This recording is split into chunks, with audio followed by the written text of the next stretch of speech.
हाँ तो गाइस हम विश्व भूगोल पढ़ने जा रहे हैं। वायुदाब व पानी।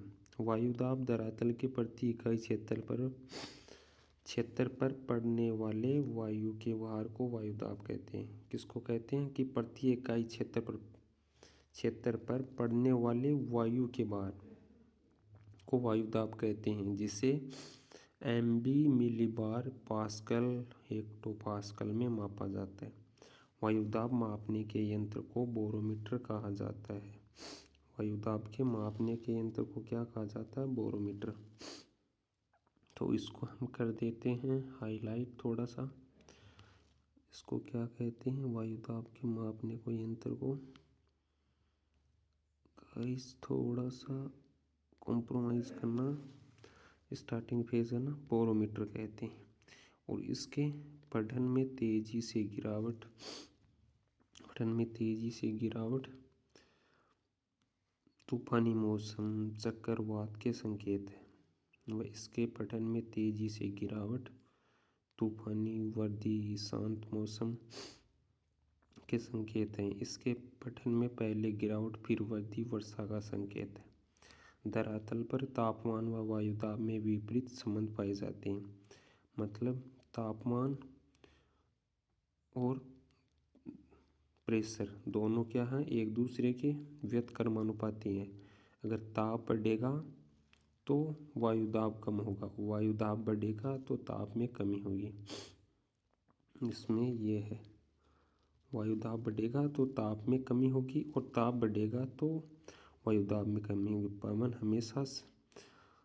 हमेशा उच्च वायुदाब से और निम्न वायुदाब की ओर चलती है। पृथ्वी का औसत वायुदाब 1013.25 मिलीबार इंच में है, 29.92 इंच, और सेमी में है 76 सेमी, mm में है 760 mm, जो 45 डिग्री अक्षांश से समुद्री की सतह में मापा जाता है। कितने अक्षांश में? 45 डिग्री के अक्षांश में। विश्व में सर्वाधिक वायुदाब साइबेरिया रूस के अगाता का है। विश्व में सबसे ज़्यादा सर्वाधिक वायुदाब कहाँ है? साइबेरिया रूस के अगाता में है। ठीक है। और जबकि न्यूनतम वायुदाब प्रशांत महासागर के गुआना द्वीप है। कहाँ है? प्रशांत महासागर के गुआना द्वीप में। न्यूनतम कहाँ है? प्रशांत महासागर के गुआम द्वीप में। ठीक है। वायुदाब की खोज सर्वप्रथम ग्यूरिक ने की थी। वायुदाब की खोज किसने की थी? सर्वप्रथम ग्यूरिक ने की थी। समान वायुदाब को मिलाने वाली काल्पनिक रेखा को आइसोबार या समदाब कहा जाता है। धरातल से सौरमंडल की ओर जाने पर प्रत्येक 16.5 मीटर 1 सेंटी 1 किलोमीटर बराबर 6.5 डिग्री सेल्सियस की दर से तापमान घटता जाता है।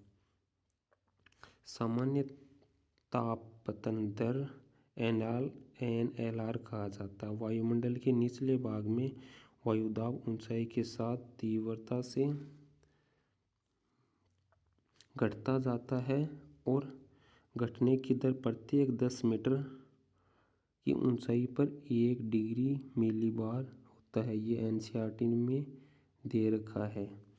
अन्य पुस्तक में क्या दे रखा है? अन्य पुस्तक में दे रखा है कि 300 मीटर पर 34 मिलीबार।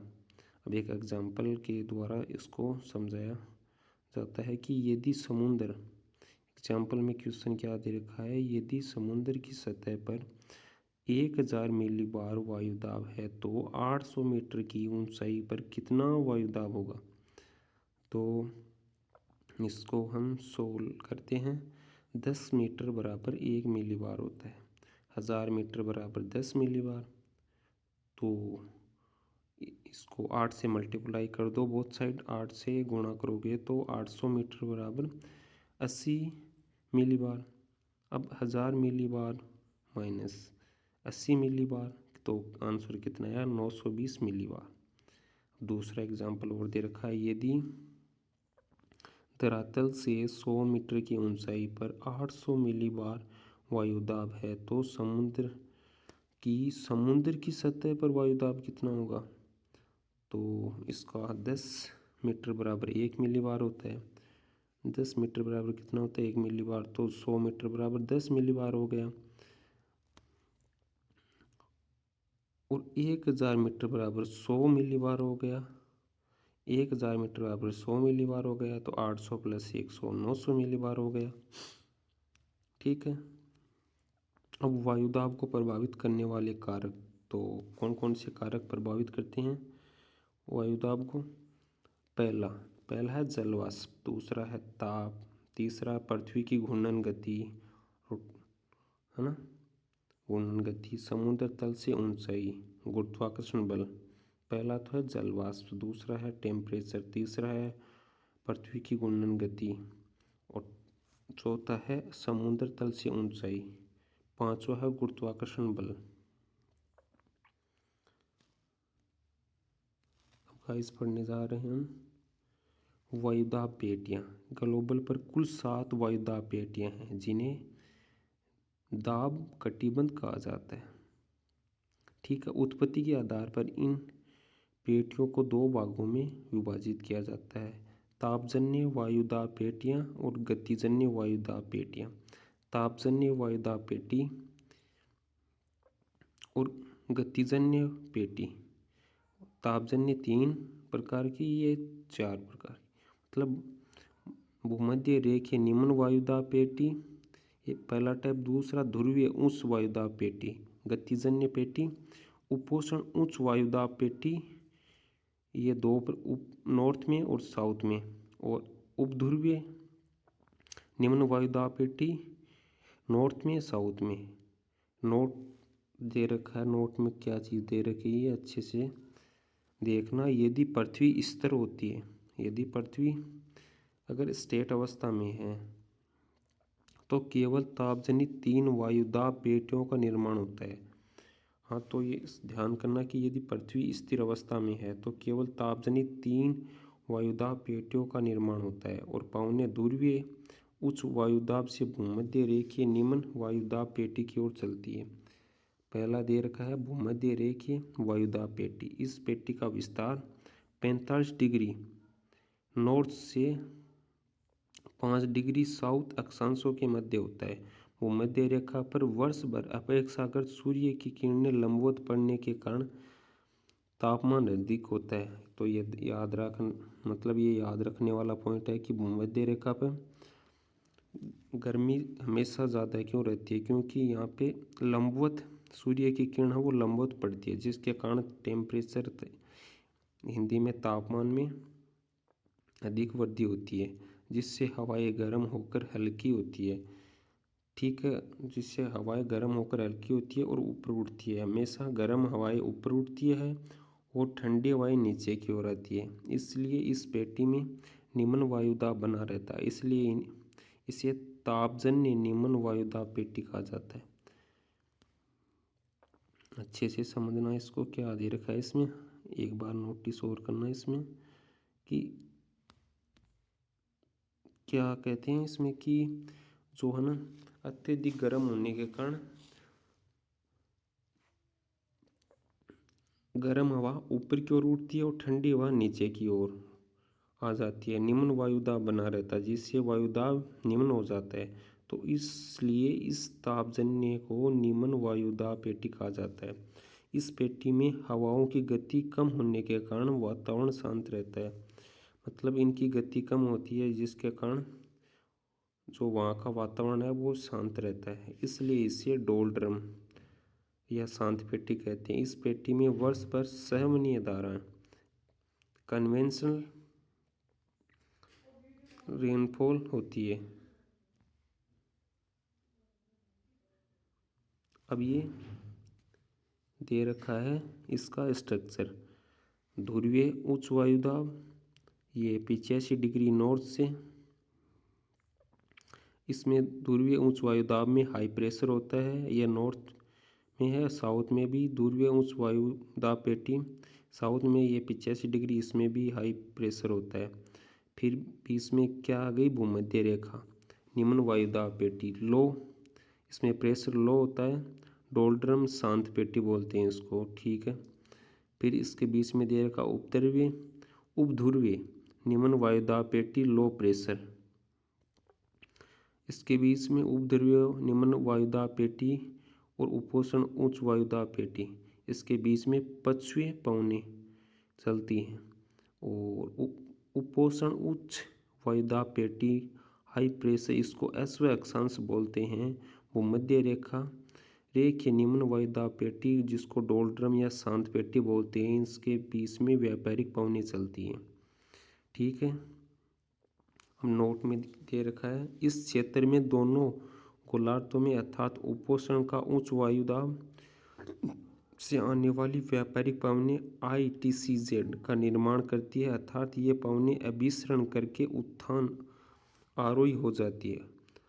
दूसरा टाइप है दे रखा है उपोष्ण उच्च वायुदाब पेटी या अश्व अक्षांश।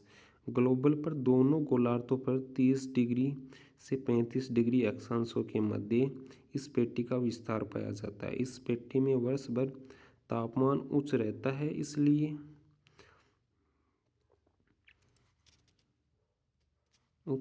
इसलिए यहाँ निम्न वायु दाब का क्षेत्र होना चाहिए था, लेकिन वास्तव में यहाँ उच्च वायुदाब का क्षेत्र पाया जाता है, क्योंकि ये तापजन्य पेटी होकर शांतजन्य पेटी है। अर्थात इस पेटी का संबंध पृथ्वी के घूर्णन, पृथ्वी के रोटेशन या दैनिक गति व हवाओं का अवतल या अवरोहण से है। इस पेटी को गतिजन्य उच्च वायुदाब की पेटी कहा जाता है।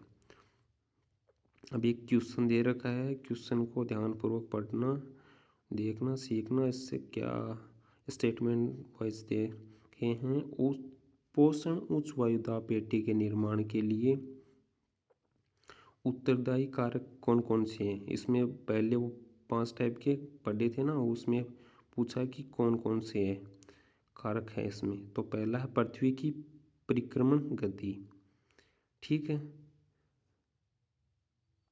तो दूसरा है पृथ्वी का परिभ्रमण गति, दैनिक गति या घूर्णन गति। रिवोल्यूशन रोटेशन, हवाओं का उत्थान, हवाओं का अवतल। तो ये इसमें कौन कौन सा सही है, तो इसमें सही है पृथ्वी की घूर्णन गति, हवाओं का अवतल। उपोष्ण उच्च वायुदाब पेटी को अश्व अक्षांश कहा जाता है। इस पेटी में विश्व के अधिकांश गर्म मरुस्थल विस्तृत हैं।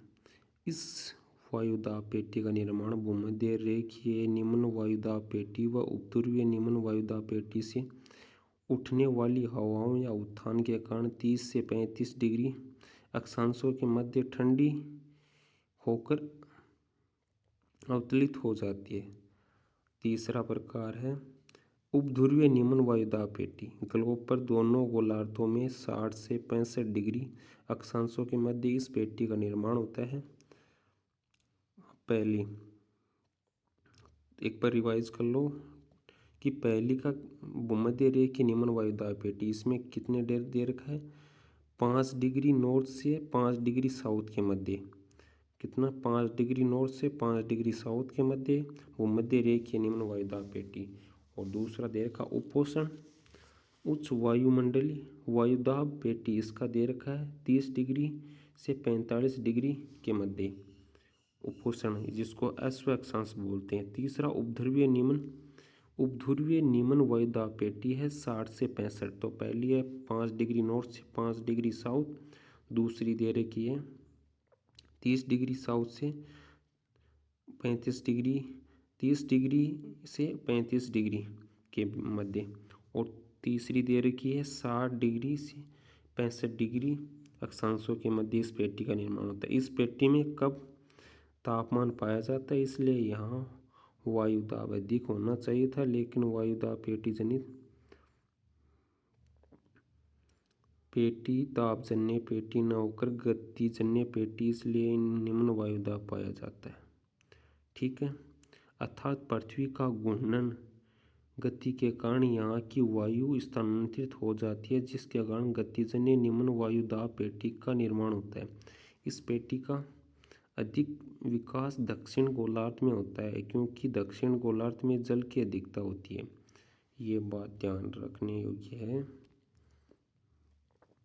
कि इस पेटी का विकास सबसे ज़्यादा दक्षिण गोलार्ध में होता है क्योंकि दक्षिणी गोलार्ध में क्या दे रखा है, दक्षिणी गोलार्ध में जल की अधिकता है। ठीक है, अब दे रखा है इस वायुदाब पेटी में दो विपरीत दिशाओं में आने वाली गर्म व ठंडी हवाओं के से वताग्रह का निर्माण होता है और इस वताग्रह को शीतोष्ण कटिबंधीय चक्रवात के नाम से जानते हैं। ठीक है, देख लो भाई। अब 4 टाइप है ध्रुवीय उच्च वायुदाब पेटी। ग्लोब पर दोनों गोलार्धों में 80 से 85 से 90 डिग्री अक्षांशों के मध्य भूमध्य तापमान की कमी व गुरुत्वाकर्षण बल की अधिकता के कारण यहाँ की पवनें ठंडी होकर नीचे उतरती है तथा ध्रुवीय उच्च वायुदाब की पेटियों का निर्माण करती है और तापजन्य उच्च वायुदाब पेटी का निर्माण होता है। निम्न में से कौन सी वायुदाब पेटी उच्च दाब की गतिजन्य पेटी है? निम्न में से कौन सी वायुदाब पेटी निम्न वायुदाब जन्य पेटी है? तो कौन कौन सी दे रखी है? उपध्रुवीय निम्न वायुदाब की पेटी, ध्रुवीय उच्च वायुदाब की पेटी, उपोष्ण उच्च वायुदाब की पेटी, उपोष्ण उच्च वायुदाब की पेटी, भूमध्य रेखीय वायुदाब की पेटी। तो कौन सी है? उपोष्ण उच्च वायुदाब की पेटी। अब दे रखा वायुदाब पेटियों का खिसकाव। वायुदाब पेटियों की आदर्श स्थिति 21 मार्च व 23 सितंबर को बनती है। ये नोटिस करने वाली बात है। कब बनती है? 21 मार्च से 23 सितंबर को बनती है जब सूर्य भूमध्य रेखा पर लंबवत होता है, लेकिन सूर्य के उत्तरायण व दक्षिणायन की स्थिति में सभी वायुदाब पेटी क्रम से 5 डिग्री नॉर्थ से 5 डिग्री साउथ में खिसक जाती हैं। ठीक, अब दे रखा है त्रिकोशिकीय परिसंचरण या देशांतरीय परिसंचरण। अब क्षोमंडल दे रखा है। क्षोमंडल में ध्रुवीय कोशिकाएं, फेरल कोशिकाएं, हेडली कोशिकाएं, फेरल कोशिकाएं, ध्रुवीय कोशिकाएं पक्षीय व्यापारिक हाई प्रेशर से लो प्रेशर ये दे रखा है। उच्च मध्य निम्न अक्षांश मध्य उच्च धरातलीय सतह पर हवाएं उच्च वायुदाब से निम्न वायुदाब की ओर प्रवाहित होती है। हवाएं उच्च दाब से हमेशा निम्न दाब की ओर प्रवाहित होती है, जबकि ऊपरी वायुमंडल में हवाएं धरातल की सतह की हवाओं की विपरीत दिशा में प्रवाहित होती है। हेडली कोशिका को प्राथमिक कोशिका कहा जाता है। निम्न अक्षांश उष्ण कटिबंधीय अक्षांश फेरल कोशिकाएं। सेकेंड टाइप की फेरल कोशिकाएं। मध्य अक्षांश शीतोष्ण या पशुए। तीसरी है ध्रुवीय कोशिकाएं। उच्च अक्षांश शीत कटिबंध ध्रुवीय पवने। पृथ्वी की सतह पर विभिन्न कोष्ठ। क्वेश्चन दे रखा है कि पृथ्वी की सतह पर विभिन्न कोष्ठ सेल तथा उसमें प्रवाहित होने वाली पवनों के मध्य के संबंध में कौन सा युग्म सम्मिलित है? ध्रुवीय कोष्ठ व्यापारिक पवने या ध्रुवीय, फेरल कोष्ठ पश्चिमी पवने या पक्षीय पवने, हैंडल कोष्ठ पक्षीय पवने या व्यापारिक। तो सेकंड ऑप्शन दे रखा है इस। अब पवने हमेशा उच्च वायुदाब से निम्न वायुदाब की ओर प्रवाहित होती है। पवनों का नामांकन हमेशा चलने वाले स्थानों से होता है। किस स्थान से चल रही है तो उसके अकॉर्डिंग उसका नामकरण होता है, जैसे जल समीर, स्थल समीर, पर्वत समीर, ध्रुवीय पवन आदि। पवनों की गति व दिशा को प्रभावित करने वाले कारक। पहला है समदाब, आइसोबार रेखा।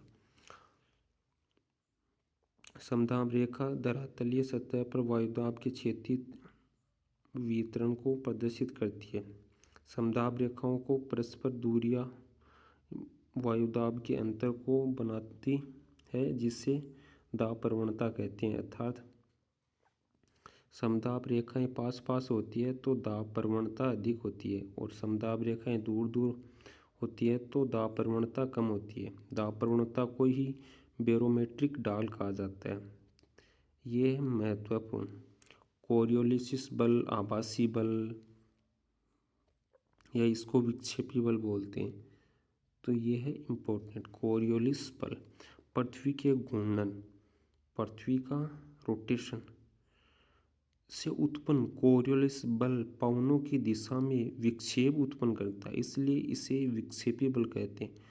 कोरियोलिस बल का मान भूमध्य रेखा में शून्य। इम्पोर्टेंट है कि कई बार क्वेश्चन पूछ लिया जाता है कि कोरियोलिस बल का मान भूमध्य रेखा पे कितना होता है, तो शून्य, तथा ध्रुवों पर अधिक होता है, सर्वाधिक या मैक्सिमम।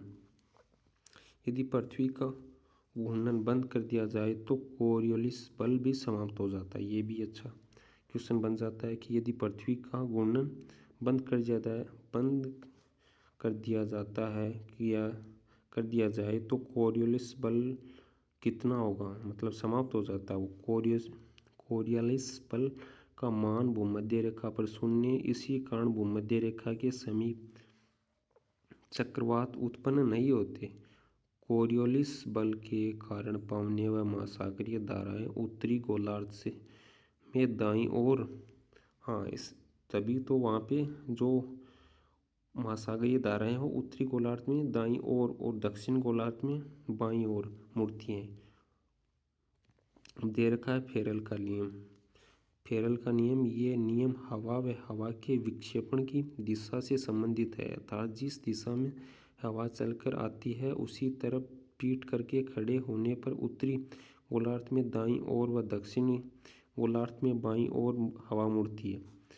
अब है बॉयज बेल्ट का प्रथम नियम। ये नियम वायु व वायुदाब से संबंधित, अर्थात उच्च व निम्न वायुदाब की स्थिति बताता है। घर्षण बल, स्थलीय भाग पर पर्वत, पठार, मैदान, इमारत आदि पर घर्षण बल अधिक लगता है, जिससे पवनों की गति अवरुद्ध होती है। जब किसी सागरीय सतह पर न्यूनतम घर्षण बल लगता है जिससे पवनों की गति तीव्र होती है। धरातल पर 500 मीटर की ऊंचाई तक घर्षण बल का प्रभाव अधिक रहता है, जबकि 3 किलोमीटर की ऊंचाई पर यह बल नगण्य हो जाता है। तो ये बात इम्पोर्टेंट है कि धरातल की कितनी ऊंचाई पर घर्षण बल प्रभावी रहता है और कितनी ऊंचाई के बाद वो नगण्य हो जाता है। तो ये इम्पोर्टेंट है, नोट कर लीजिए। धरातल पर 500 मीटर की ऊंचाई तक घर्षण बल का प्रभाव अधिक रहता है, जबकि 3 किलोमीटर की ऊंचाई पर यह बल नगण्य हो जाता है। छठा है भूविक्षेपी बल या परिणामी बल।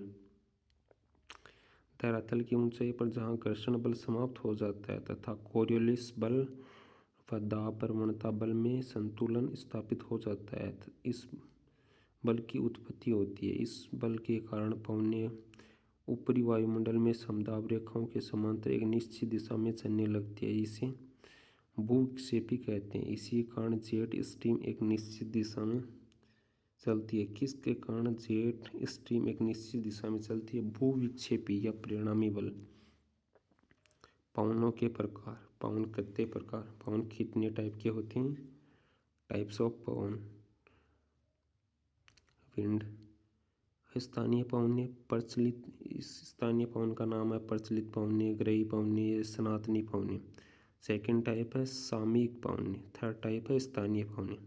तो पहला प्रकार स्थानीय पवनें। तो स्थानीय पवनें विषुवत रेखीय पछुआ पवनें, पूर्वी व्यापारिक पवनें, पछुआ पवन, ध्रुवीय पवन। सामयिक पवन जल व स्थल समीर, घाटी व पर्वत समीर। मानसूनी पवनें। स्थानीय पवनें